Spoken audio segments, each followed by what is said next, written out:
Hello everyone, how you doing? I'm the author of Finding Love Again, and my name is Veronica Penniman. How you guys doing today? First, I would like to thank everybody that joined in and tuned into the virtual book tour. It was a success, and we had a great time. And I also want to say that I hope everyone had a chance to get out and vote. This election is very important. Every election is very important, but this is one of the most important elections, you guys. Your kids, your grandkids, your future generations depend on it. And so I hope everyone had a chance to go out and vote during early voting and for today, because tonight is going to determine where our government, our nation go from here. And so I hope everyone had that chance to exercise their right to vote, and that you take part in being a solution and not part of the problem. It's so easy to, everybody going to have their own different views and this and that and this and that. But at the end of the day, people fought, people marched, people shed tears and blood, people went through struggles, people went through a lot, just so that future generations, us and our future generations can have the right to vote. And so I want to just say, I hope everyone had a chance to vote and made your voice be heard and make your vote count, no matter the candidate who you decide to vote for. So I want to start this video off by saying that we're going into a new month and the year is almost over. And now is the time to start working on your goals and dreams. Start writing your goals down now for next year. What do you want to accomplish? What do you want to accomplish within the next year, within the next 2 years, within the next 5 years, within the next 10 years? Write the vision down and make it plain. Now is the time to start writing your vision down on what it is that you want to accomplish from next year, no matter how small or how big it is. Set those goals, guys. Start manifesting those goals and dreams. Take it step by step. Pray and give it to God, and He's going to help you along the way. Trust me. He do it for me every day. He did it for me. He's always with me. He just wants us to be able to take the first step. So you have to take that first step. And I also want to talk about, in part of this, this video of healing in relationships, part 8. And I want to talk about mental illness. And I want to talk about mental illness because it's something that's not being talked about today.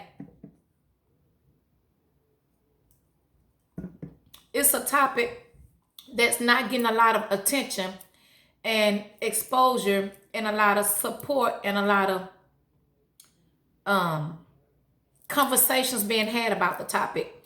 It's one of those things, I guess, taboo things that people don't want to talk about, mental illness and the whole stigma of mental illness. But mental illness is very important, and especially in relationships. And I say this because if you a person and you battle with anxiety or depression or bipolar, any aggression, anger issues, those are mental issues. And sometimes you're not aware of your mental issues, and sometimes you are. And a lot of people don't like to talk about them because they don't want to be labeled as being crazy, or, people don't want to hear it. But mental illness can play a big part in relationships, because if you suffer from any kind of mental illness every day and you get into relationships, not knowing that how you deal with your mental illness, and if you're getting treatments for your mental illness, or taking steps to get better, then you can probably grow into a relationship or do better in relationships. And sometimes when you have mental illnesses, it breaks relationships, because if you're the kind of person that suffer with depression or anxiety or insecure issues due to your depression or anxiety, and you project those feelings and those emotions off onto your significant other or to the person that you're with, then it can cause a lot of problems in their relationship, a lot of problems in their marriage. And sometimes we as men and women, we don't realize that mental issues is a big thing, because everything starts with the mind. and without getting the proper help and treatments, and then being in relationships and not being able to handle those issues with your partner or your significant other, and they, not letting them know and being honest and upfront with them. Well, this is what I battle with every day. I have anxiety. I suffer with depression. Certain things trigger me in relationships. Certain things trigger me on jobs that causes my anxiety or my depression to flare up. And people need to be aware of that when you get in relationships.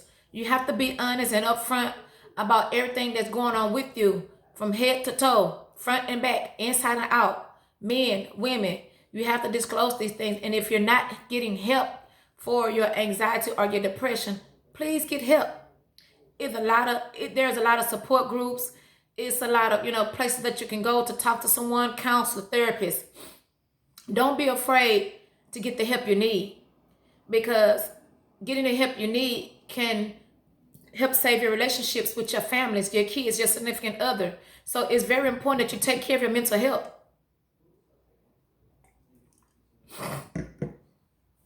It's very important. I have anxiety and I suffer with depression, but I always have grown up, had anxiety, and I held a lot in.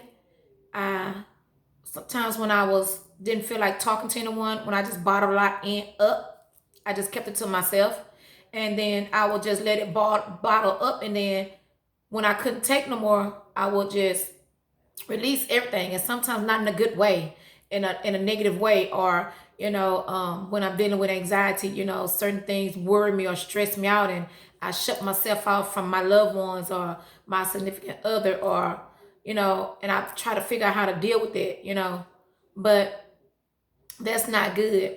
And I'm learning to, as I'm going through this healing journey, to seek help and to just confide in somebody that you can trust, that will not judge you, that's positive, that's going to give you positive feedback and encouragement, and offer, to just talk you through it, or just be a listening ear. Sometimes people just want somebody that they can vent to, just that's going to listen without judgment.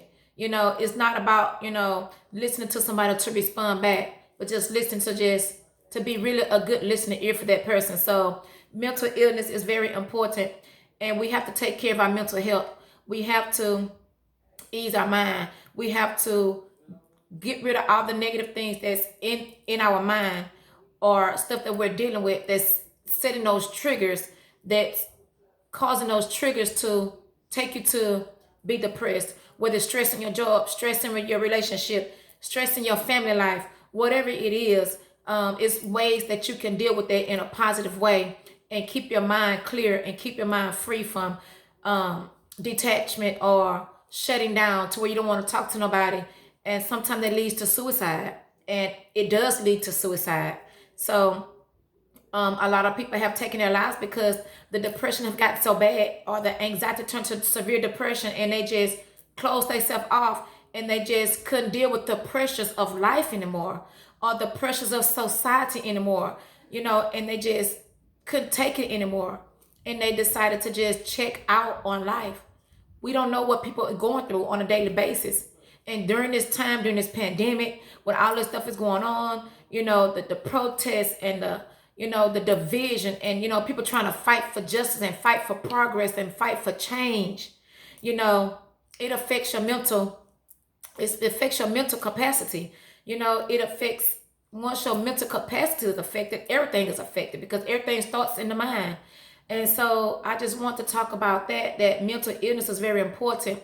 I'm an advocate because I have a son that has mental illness, and just looking at him and how strong he have been through all of this and trying to overcome it, and being a mother, it's a struggle, because when you see that you have a child with mental illness and you battle with mental illness on some level, it makes you want to talk about it more and become an advocate, because it's not being talked about enough. It's not enough things being done. You have people getting shot down the streets due to mental illness, and people not knowing what's going on with them. And sometimes it's too late. They can't be saved. But family and friends, if you have loved ones with mental illness, fight for them, advocate for them, Mothers, fathers, advocate for your kids with mental illness. Do not let them fall by the wayside. Do not let this education system, this justice system railroad them. You have to fight for them. If you a person that's suffering with bipolar or depression or anxiety or any kind of mental illness, get help. Seek help. Find someone to talk to. Find someone to talk to. Go to therapy groups. Get treatments if you have to, but just get help, because you want to be the best, most positive person, healthy person that you can be from the mind on healthy. Starting with your mind. We need the mind to be healthy because it starts in the mind. So once the mind is healthy, everything else can be healthy with it. I also want to say that October was a great month for me. I celebrated my 43rd birthday, and I had a chance to celebrate with family, with family, and also I was a part of a domestic violence walk. It was amazing. I really enjoyed that, and I am want to become a more advocate with domestic violence, because that I've been through it, and that I know, I have people close to me that have been through domestic violence situations. And so that's one thing that's close to my heart, as well as whereas also not giving up on love, and also, mental illness. And so I want to just say, you guys, be mindful of where you are in life. Be mindful of where you are mentally. Are you where you are positively? Are you a person that think more negative or more positive? Because what you focus on grows. So if you're more negative, more, down and this and that or whatever, that what you focus on, what you think about a lot is going to grow. And if you're positive, upbeat, always in a good mood, then you're going to distribute and show more of that. So just be mindful of your mental capacity, and be mindful that if you're suffering with any kind of mental illness, to get help, because it can make or break your family life, your relationship life, your relationship with family and friends, your children, your job. So just work on that and be mindful of that, guys. And I'm praying for a great turnout today on the voting results. So just stay positive, everyone. And just remember that no matter who wins this election, no matter what, God is always still in control, no matter what. So we have to put our faith and trust in Him, and not in man and this government, because at the end of the day, He still have our power in His hands, and He's still in control of this earth that He put us on. So with that, I want to say thank you again. I'm Veronica, the author of Finding Love Again. Peace and blessings.